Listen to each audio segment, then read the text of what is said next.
Baik, Assalamualaikum warahmatullahi wabarakatuh. Kembali lagi kita pada mata kuliah pemrograman berorientasi objek. Pada pembahasan kali ini kita masih membahas pembahasan tentang pemodelan objek oriented. Jadi ini merupakan materi lanjutan dari video kita sebelumnya.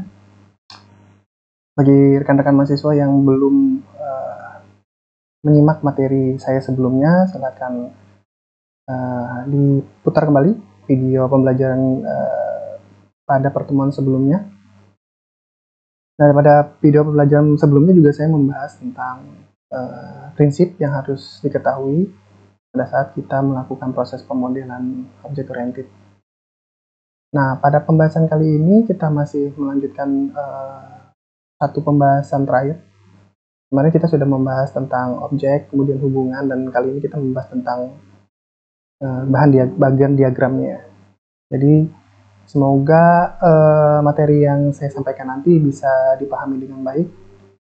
Kemudian seperti biasa pada pertemuan sebelumnya juga materi yang saya sampaikan kepada rekan-rekan sekalian ini merupakan materi yang umum terdapat di artikel manapun atau video pembelajaran manapun di YouTube.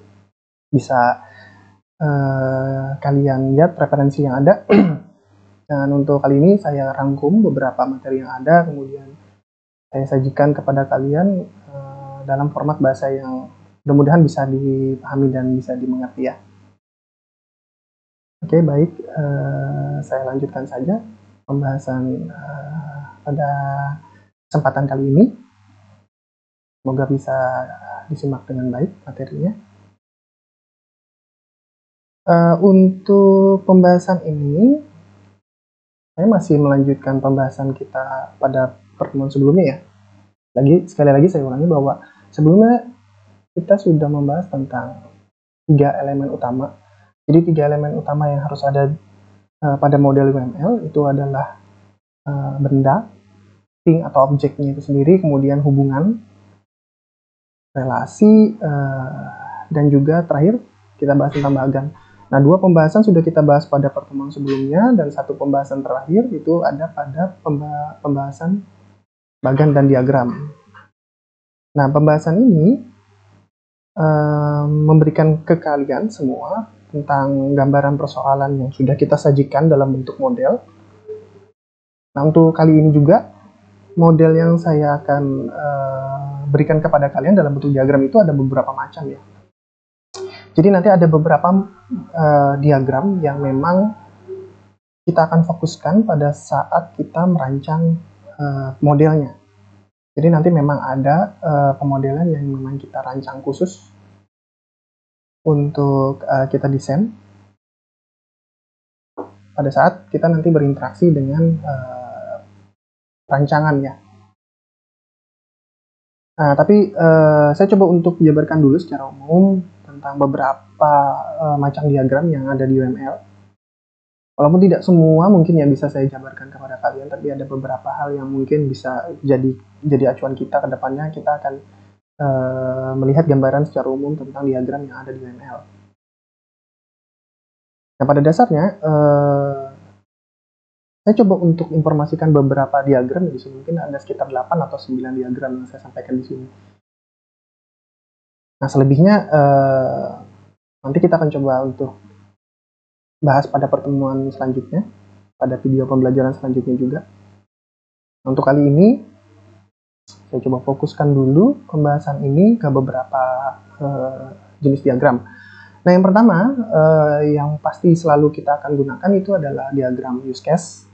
Nah, di mana diagram use case ini nanti fokusnya pada proses activity, di mana nanti activity yang kita gambarkan itu merupakan sudut pandang dari hasil pengamatan yang kita lakukan. Nanti ya, pada saat kalian merancang sebuah pemodelan, itu pasti harus didasari kepada teknik-teknik pengumpulan data yang didapat.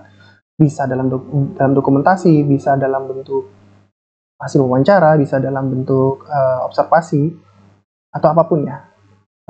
Nanti akan menjadi dasar, begitu juga nanti bisa menjadi persyaratan untuk bisa dilengkapi dalam pembuatan model.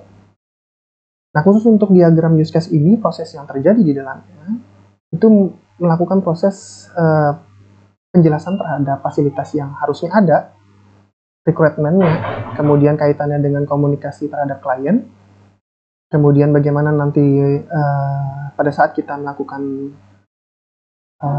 penemuan-penemuan kasus yang ada, bisa saja nanti permasalahan itu bisa didapat pada saat proses penggalian model ya. Nah, itu didasari kepada keinginan dari user itu sendiri. Jadi diagram use case ini kita lakukan untuk bisa melakukan proses pencarian terkait dengan rekrutmen, fasilitas yang ada, kemudian komunikasi yang kita lakukan terhadap klien, agar nanti kita bisa tahu klien ini maunya apa terhadap sistem yang mau kita bangun. Kemudian juga terhadap kasus-kasus yang bisa saja terjadi pada saat nanti kita akan menerapkan sistem. Sekali lagi kita coba untuk bahas ini dari sudut pandang model ya, seperti yang juga sempat saya bahas di pertemuan sebelumnya. Kita membahas ini pada kasus objek, itu sudut pandangnya adalah model. Nanti pada saat kita menerapkan di bahasa pemrograman, ini tergantung dari bahasa program yang kita gunakan. Nanti mungkin ada penerapan yang berbeda di situ, tapi prinsipnya tetap harus sama, mengikuti perancangan dari model yang kita bangun. Nah, untuk use case sendiri, itu kurang lebih penggambaran secara umum dari modelnya adalah seperti ini. Jadi digambarkan ada sticky man. Nah, sticky man ini nanti akan berinteraksi kepada proses diagram use case itu. Kemudian nanti ada proses yang terkait dengan behavior yang dilakukan oleh si use case itu. Entah nanti sifatnya extended atau sifatnya nanti include. Nah, pembahasan ini nanti akan saya bahas di pertemuan selanjutnya ya. Jadi secara umum diagram use case polanya seperti ini. Ada juga pola use case yang lain yang bisa dua arah. Jadi ada dua sticky man di sini, kemudian ada behavior, tingkah laku yang dilakukan. Jadi kita menerapkan use case di sini adalah untuk memberi gambaran tentang kegiatan yang dilakukan. Jadi fokusnya kepada kegiatan yang dilakukan, bukan pada apa yang diberikan kepada sistem. Jadi bukan apa yang dimasukkan atau yang dikeluarkan oleh sistem, tapi kita fokus kepada bagaimana kita berinteraksi terhadap si sistemnya. Kemudian ada lagi UML diagram kelas namanya. Nah, diagram kelas ini bisa memberikan sudut pandang yang lebih luas. Nah, ini akan menunjukkan kelas-kelas di dalamnya. Sebenarnya fase ini terjadi setelah diagram sequence ya, tapi saya coba untuk informasikan ini dulu secara umum. Diagram kelas ini memberikan pandangan secara luas terhadap sistem yang menunjukkan hubungan antara kelas. Diagram kelas ini sendiri nanti ada tiga relasi. Yang pertama relasi association. Jadi ini hubungan yang terjadi antar dua kelas. Jadi jika satu kelas dari bagian kelas tertentu itu mengetahui kelas yang lainnya, maka kegiatan itu bisa kita lakukan. Nah, terus kedua ada kegiatan aggregation. Ini aggregation ini sebenarnya hubungan asosiasi juga, tapi nanti hubungannya terdiri dari beberapa kumpulan. Nanti ada titik fokus yang mencakup beberapa bagian di situ. Yang terakhir itu adalah generalization. Nah, di generalization ini hubungan turunan itu menjadi sebuah desain penting untuk bisa kita asumsikan bahwa dia berasal dari satu kelas. Jadi ada kaitannya dengan inheritance di situ. Diagram kelas secara simbol nanti digambarkan seperti ini. Jadi ada nama kelas, atribut, dan metode. Nah, ini juga sempat saya informasikan pada video pembelajaran sebelumnya. Nanti kalian cross-check di materi saya sebelumnya. Saya memberikan contoh untuk satu simbol, yaitu adalah simbol diagram kelas. Memang diagram kelas ini salah satu jenis UML yang paling sering dipakai, dan dia akan menampilkan kelas-kelas. Jadi kelas-kelas yang dipanggil ini nanti itu merupakan kelas yang akan digunakan di dalam sistemnya. Jadi diagram ini nanti akan memberikan gambaran tentang sistem yang terjadi. Kalau secara umum simbolnya seperti ini, nanti mungkin penerapannya ya bisa ada sudut lengkung di pojok kotaknya atau tidak sama sekali. Nah, itu nanti tergantung tool yang dipakai ya. Kalau misalnya kita contohkan seperti ini, nah ini adalah nama kelas, kemudian atribut dan metodenya. Nanti mungkin ada hubungan antara kelas utama atau kelas parent dengan kelas childnya. Jadi ini bisa ada terjadi hubungan aggregation di situ. Simbolnya nanti akan kurang lebih seperti ini. Kalau misalnya kita coba urutkan, kita lihat part di dalam satu simbol itu, mungkin bisa seperti ini. Misalnya ini kelas buku ya, kelas buku nanti di dalamnya kita bikin atribut, jadi atribut judul sama atribut pengarang, nanti data dari atribut itu sendiri misalnya string. Nah, nanti kita akan buat metode di dalamnya, dua metode. Kalau di sini ada metode untuk ambil jenis dan metode untuk ambil halaman. Nah, metode untuk ambil jenisnya itu kita pakai parameter di sana, di mana di dalamnya harus bernilai string. Nah, begitu juga untuk ambil halaman dan sebagainya. Ini nanti tergantung penerapannya di bahasa program ya. Jadi bisa jadi penerapan bahasa programnya mungkin akan berbeda. Kemudian ada yang dikatakan sebagai diagram package atau diagram objek. Nah, ini merupakan kumpulan dari elemen-elemen logika UML. Nanti tujuannya adalah untuk melakukan pengelompokan dari diagram kelas. Jadi sebenarnya ini bagian daripada diagram kelas juga, tapi disebut sebagai diagram objek atau diagram package. Nah, sebelum menerapkan diagram kelas, itu ada yang disebut dengan diagram sequence. Nah, diagram sequence ini adalah diagram interaksi. Ini nanti akan menjelaskan hubungan operasi antara aktivitas satu dengan aktivitas yang lainnya. Terus ada juga diagram kolaborasi. Nah, diagram kolaborasi ini fungsinya adalah untuk memberikan informasi yang sama di diagram sequence, tapi dia lebih terpusat. Jadi dia akan fokus pada kegiatan objek dari waktu informasi itu dikirimkan dan bukan pada waktu penyampaian pesan. Sebenarnya gini ya, untuk diagram kolaborasi sendiri, ini nanti isinya itu merupakan link dari relasi antar objek. Jadi nanti ada pesan yang bisa dibuat di antara link antar objek. Nah, nanti kita akan melakukan proses pemetaan pesan, nah untuk memberikan informasi bahwa setiap relasi itu nanti akan terhubung pada operasinya ya. Nanti kita juga buat itu di dalam hubungan antar objek di dalam sequence. Diagram kolaborasi itu bisa juga dibuat dalam bentuk seperti ini ya. Jadi hubungan antara beberapa kelas atau beberapa objek yang diwakili dalam proses simbol. Kemudian nanti ada proses operasi di dalamnya dilakukan yang menghubungkan antara objek satu dan objek yang lainnya.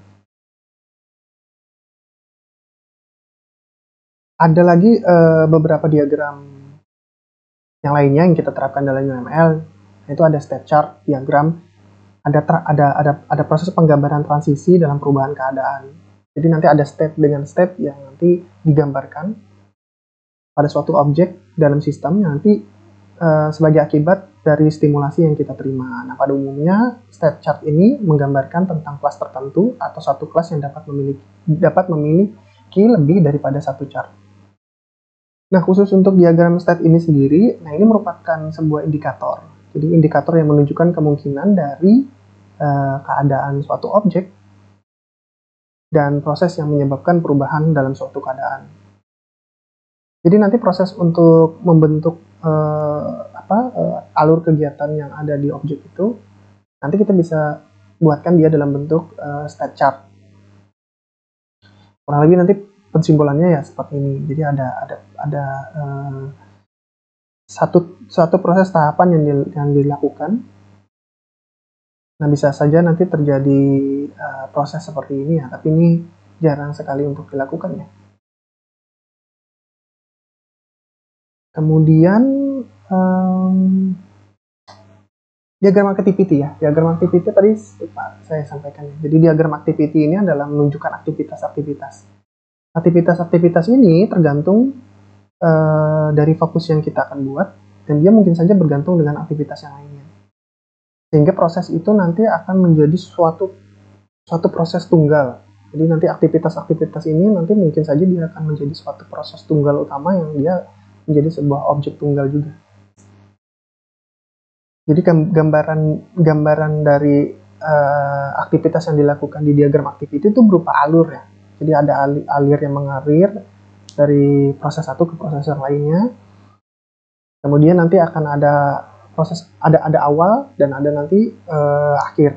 Jadi nanti digambarkan dalam diagram activity. Kurang lebih nanti gambarnya seperti ini ya. Nah, ini penjelasannya. Diagram activity menunjukkan berbagai aktivitas, ada tergantung pada suatu dan lain-lainnya, dan berfokus pada aktivitas-aktivitas yang terjadi yang terkait dalam suatu proses tunggal. Nanti menggambarkan sebuah alir aktivitas di sistem yang dirancang. Bagaimana nanti dia mulai dari awal, kemudian nanti dari prosesnya dan tujuan pada akhirnya. Nanti gambarnya akan diwakili seperti ini. Ini unit yang terkait, kemudian nanti proses di dalamnya. Ya gambarannya kurang lebih seperti ini ya. Nanti prosesnya digambarkan lebih sempurna lagi. Ada juga diagram komponen. Nah, nanti diagram komponen ini merupakan proses kode-kode modul ya yang digambarkan. Nah, proses kode-kode modul yang digambarkan ini nanti diwakili dan digambarkan dalam diagram kelas. Jadi komponen ini nanti menggambarkan hubungan antara beberapa komponen di perangkat lunaknya. Jadi ada proses dependensi yang dilakukan di antara komponen yang ada di diagram kelas. Kurang lebih nanti gambarnya seperti ini. Jadi komponen yang menggambarkan tentang struktur dan hubungan antar komponen itu nanti kita bisa gambarkan dia di dalam diagram kelas. Nah, ada proses yang lain yang memang juga jadi lebih penting, di mana ini harusnya jadi tahapan yang mestinya harus ada kayak gitu. Mestinya harus ada tahapan ini. Jadi pada saat kita membuat proses untuk pembangunan model, paling enggak tahapan-tahapan ini jangan sampai dilewati. Yang pertama, bagaimana kita menentukan kelas dan objeknya. Kemudian bagaimana kita menentukan dari struktur dalam kelas objek itu, kemudian hierarki hubungannya antar kelas. Jadi objek yang mau kita bangun ini kelasnya bagaimana kayak gitu. Nah, ini kita buat hubungannya seperti apa.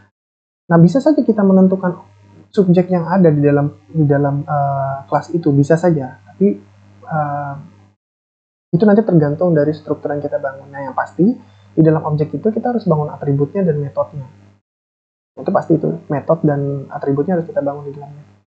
Nah, kalau misalnya memang harus ada hubungan relasi tadi antara kelas parent sama kelas child, kita memberikan message-nya seperti apa. Nah, itu juga kita buat ya. Seperti itu. Oke, silakan nanti kalau ada materi dari yang saya sampaikan kurang dimengerti, silakan nanti tinggalkan komentar atau silakan tanyakan pada grup diskusi ya. Atau tanyakan pada kolom komentar pada video pembelajaran ini. Nah, sebenarnya pada umumnya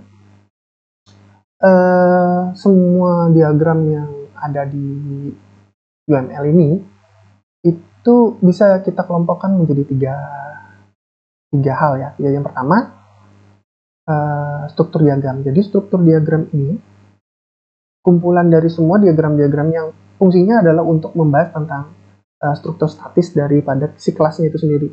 Jadi kelas yang dimodelkan ini nanti strukturnya itu digambarkan dan dikelompokkan dalam struktur diagram.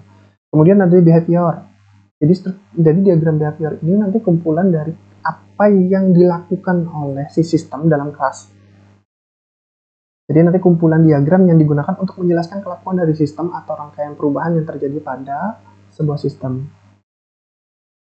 Ada struktur, kemudian ada behavior, berarti ada tingkah laku dan ada proses interaksi di dalamnya. Nah, interaksi ini nanti akan menjelaskan tentang bagaimana hubungan antar sistem yang terkait dengan kelas.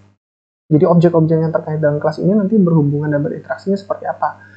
Nah, itu nanti ada pengelompokan dari interaksi kelas. Jadi bisa dikelompokkan menjadi tiga hal. Struktur diagram, behavior diagram, sama interaksi diagram. Jadi dari beberapa diagram yang saya infokan tadi, beberapa itu bisa kita kelompokkan menjadi 3 poin. Struktur, behavior, dan interaksi. Nah, secara penggambaran UML versi kedua kurang lebih seperti inilah. Dan nanti juga ada UML versi ketiga, versi keempat, dan sebagainya. Nah, penggambaran sementara seperti ini ya. Jadi UML untuk rule utamanya, kemudian dikelompokkan menjadi struktur diagram. Di dalamnya ada diagram kelas, diagram objek, komponen, composite struktur, package, develop diagram. Dan beberapa hal yang lainnya yang juga bisa digambarkan di struktur diagram. Pokoknya kalau dia menggambarkan tentang struktur dari kelas, dari objek, secara secara struktur, maka itu nanti dikategorikan dalam struktur diagram. Dan kemudian ada diagram behavior, di mana use case. Ini ada lagi satu ya, skenario itu juga bisa dimasukkan ke dalam behavior diagram. Use case diagram, activity diagram, state machine diagram itu juga kita masukkan dalam diagram tingkah laku. Diagram interaksi, tadi ada sequence, ada komunikasi, ada interaksi, kemudian ada timing. Nah, ini beberapa diagram umum yang harus ada di diagram UML. Nanti secara urutan ya, jadi UML ini harus dikerjakan secara urutan dari proses kita mengetahui tentang bagaimana proses itu berjalan, bagaimana sistem sebelumnya itu berjalan, kemudian kita coba skenariokan, kita perhatikan bagaimana tingkah laku yang terjadi, kemudian kita akan susun secara berurutan. Nah, nanti itu ada prosesnya. Jadi tidak serta-merta kita sembarangan untuk membuat diagramnya. Oke, kurang lebih seperti itu untuk materi pembelajaran hari ini. Dan selanjutnya nanti akan ada video pembelajaran lagi untuk pembahasan ini terkait dengan bagaimana proses kita membangun dan merancang model UML ini dari awal sampai dengan prosesnya. Apakah semua model diagram ini akan kita kita tampilkan atau kita berikan? Bisa jadi semua iya, tapi tidak mesti harus semuanya. Maksudnya yang penting bisa mewakili dari diagram kelas, yang penting bisa mewakili dari kelas yang dibangun, kemudian nanti bisa digambarkan dan memberikan pemahaman yang baik kepada pembuat program nantinya. Itu udah cukup ya, itu cukup. Nanti kita akan contohkan dalam beberapa contoh kedepannya untuk menerapkan konsep UML ini seperti apa. Oke, sekian dulu materi dari saya. Sekali lagi, kalau ada yang mau ditanyakan dari materi ini, juga materi video-video pembelajaran sebelumnya ya, kalau ada materi yang mau disampaikan, kalau ada yang mau ditanyakan dari materi yang sudah saya sampaikan, silakan tanyakan pada kolom komentar atau tanyakan langsung pada grup diskusi.